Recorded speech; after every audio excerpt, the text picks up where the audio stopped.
আল্লাহ পাক যে আমাকে রমজানটা দিলেন, আমি তো সৌভাগ্যবান। রমজানটা আসলো কেন? এটা কেন দিলেন আল্লাহ? কেন না খেয়ে থাকতে হবে আমাকে? কেন আমাকে পানি পান না করে থাকতে হবে? কেন আমি স্ত্রী সহবাস করবো না? স্ত্রী তো আমার জন্য হালাল। হালাল স্ত্রী আল্লাহ পাকের জন্য ছেড়ে দিচ্ছি, আবার সেই রোজা রেখেই হারাম মেয়েদের সাথে সম্পর্ক। হালাল খাবার আমরা ছেড়ে দিচ্ছি, হালাল খাবার ছেড়ে দিলাম, অথচ অর্থনৈতিক জীবনে, ব্যবসায়িক জীবনে গিয়ে দেখেন সুদ, ঘুষ, দুর্নীতি আর করাপশন। হালাল পানি ছেড়ে দিলাম, এদিকে দেখেন মাদক, জিনা, ব্যভিচার, পরকিয়া, গীবত, তহমত, এগুলো ছাড়তে পারছি না।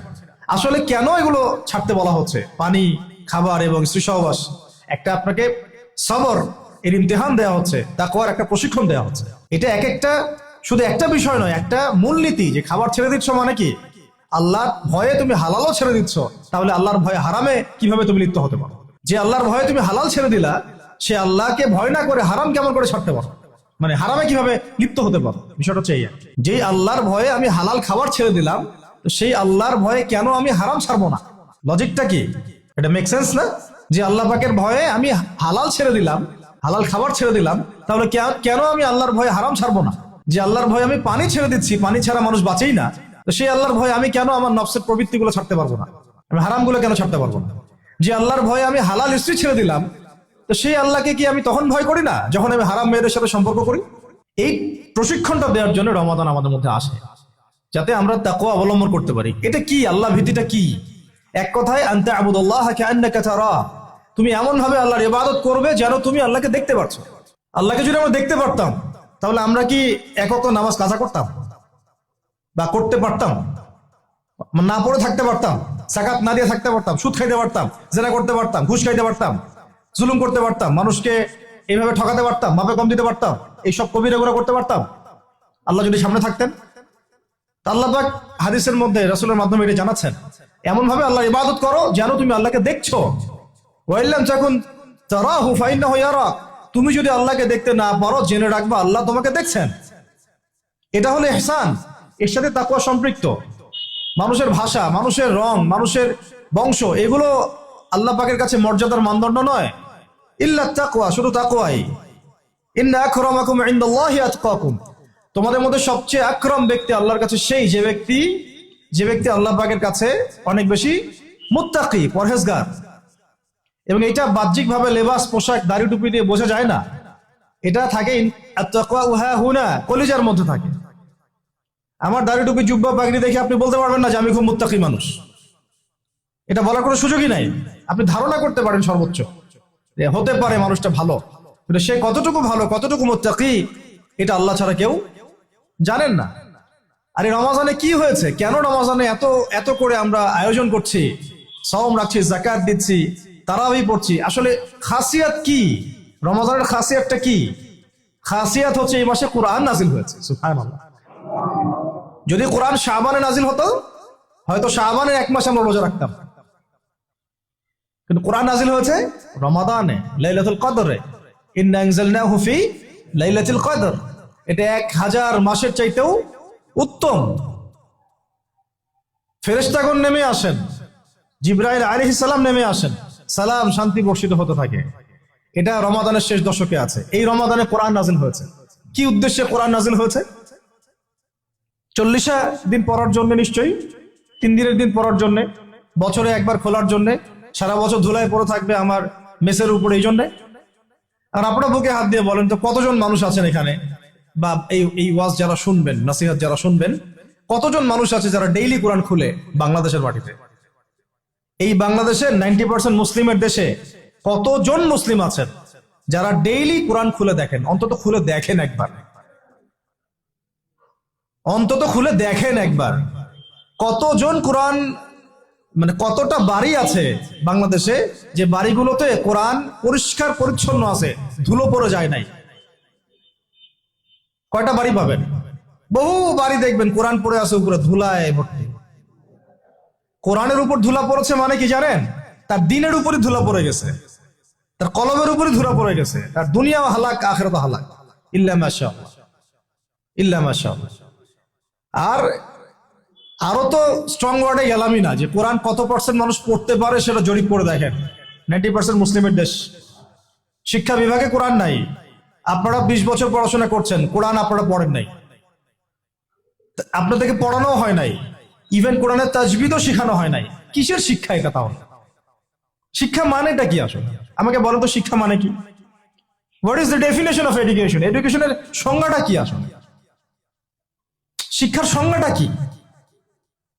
শিক্ষার সংজ্ঞা যদি হয় একটা কৌশল শেখা, যেটা দিয়ে আমি রিজিক অর্জন করে খাবো, রুজি অর্জন করে খাবো, তাহলে এটাকে তো শিক্ষা বলা যাচ্ছে না।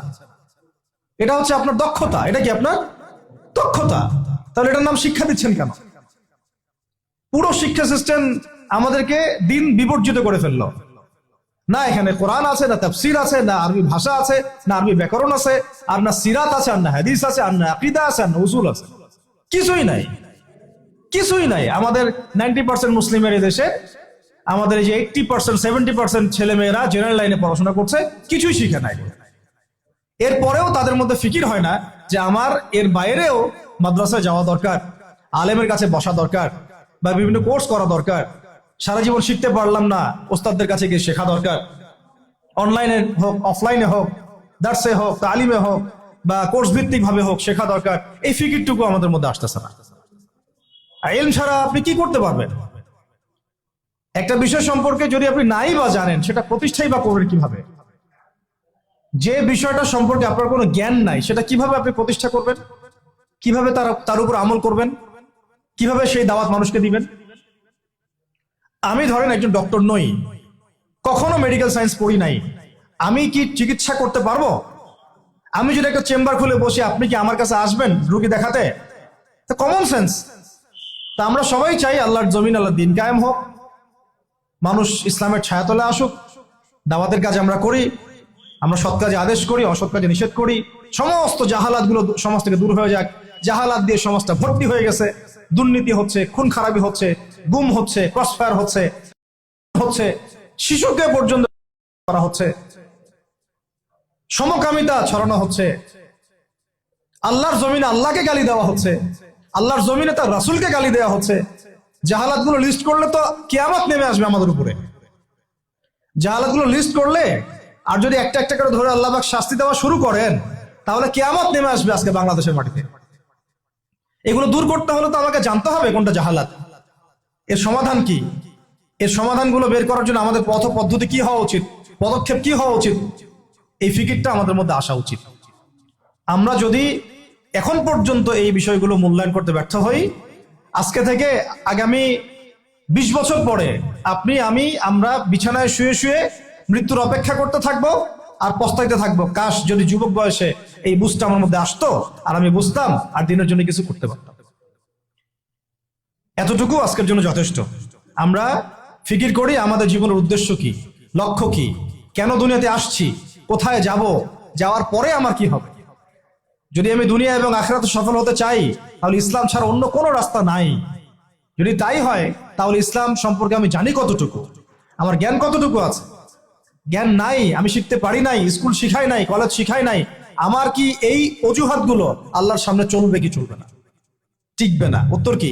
টিকবে না। যদি না টিকে, তাহলে আমাকে যে আল্লাহ পাক এখন শোনার তৌফিক দিলেন, এখন জানার তৌফিক দিলেন, এখন থেকে আমার পরিকল্পনা কি হওয়া উচিত, আমি কি করতে চাই, আমার পরিকল্পনা কি, আমার লক্ষ্য কি, আমার উদ্দেশ্য কি। দুনিয়া কি আমার লক্ষ্য না জরুরত? বাকিগুলো কি আমার লক্ষ্য না জরুরত, প্রয়োজন? এটাও আপনাকে বুঝতে হবে। এবং যদি আপনি বুঝে ফেলেন, হ্যাঁ, সত্য মিথ্যা চিনে ফেলেন, আপনার লক্ষ্য উদ্দেশ্য চিনে ফেলেন, তাহলে আপনি নিজেই ছুটে আসবেন, আলেমের দরবারে, ওস্তাদদের দরবারে। আপনি অস্থির হয়ে যাবেন কোথায় দিন পাওয়া যায়, কোথায় এলেম পাওয়া যায়, কোথায় কোরআন শেখা যায়, কোথায় সুন্নাহ শেখা যায়, কোথায় হাদিস শিখবো, কোথায় দিনের কাজ করব, কিভাবে করব, কাদের সাথে থাকবো। এই তাড়না আপনাকে হকের পথে নিয়ে আসবে ইনশাআল্লাহ। আর এই তাড়না যদি না থাকে, আর যদি আমরা হেলায় খেলায় সময় নষ্ট করতে থাকি, আর যদি মনে করি যে না, এই দায়িত্ব আমার না, অন্যরা করবে, আর যদি মনে করি যে না, সবাই হালাক হয়ে যাক, আমি তো ঠিক আছি, তাহলে জেনে রাখবেন আজকে থেকে 5-10 বছর 20 বছর পরে এমন আফসোস আমাদেরকে করতে হবে যে যখন আফসোস করে আর কোনো লাভ হবে না, বেশক কোনো লাভ হবে না। আর যদি ওই আফসোসেরও সুযোগ আল্লাহ না দিয়ে তার আগেই মৃত্যু দিয়ে দেন, তাহলে তো আর দুনিয়াতে দ্বিতীয়বার ফিরে আসারও কোনো সুযোগ নেই। অতএব যুবক ভাই আপনাদেরকে মানে স্ট্রংলি বিষয়গুলো আমি নসিহত করছি, চেষ্টা করছি যে অনতি বিলম্বে রমাজানের এই হক আদায়ের চেষ্টা করেন, কোরআনের কাছে আসার চেষ্টা করেন। রমাজান সেই মাস যেই মাসে কোরআন নাযিল হয়েছে। এই মাসে যদি কোরআন শিখতে না পারি, ইলম শিখতে না পারি, ওলামায়ে কেরামদের সহবতে না আসি, ঐক্যবদ্ধ হতে না পারি, সমাজের জাহালাতগুলো চিহ্নিত করতে না পারি, দাওয়াতের মাধ্যমে, তাবলীগের মাধ্যমে, প্রতিবাদের মাধ্যমে যদি এগুলোকে আমরা বন্ধ করতে না পারি, তাহলে বাংলার 90% সংখ্যাগরিষ্ঠ মুসলিমের দেশেও আমরা কোনোদিনও স্বাধীন হতে পারবো না। বরং আমাদের উপরে ছড়ি ঘোরাবে পশ্চিমারা, হিন্দুত্ববাদীরা, উগ্রবাদীরা, সমাজের মুনাফেকরা, ফাসেকরা, জালেমরা, ফ্যাসিস্টরা। এরা আমাদেরকে দাসের মতো দাসত্বের শৃঙ্খলা আবদ্ধ করে রেখে দিবে। এখান থেকে কি আপনারা বের হতে চান না? যদি এখান থেকে আমরা বের হতে চাই, তাহলে আমরা সবাইকে যার যার জায়গা থেকে চিন্তা করতে হবে, কাজ করতে হবে, এবং যারা কাজ করছেন তাদের সাথে জুড়ে থাকতে হবে। আল্লাহ পাক আমরা সবাইকে কথাগুলো বোঝার, আমল করার তৌফিক দান করেন, আমিন।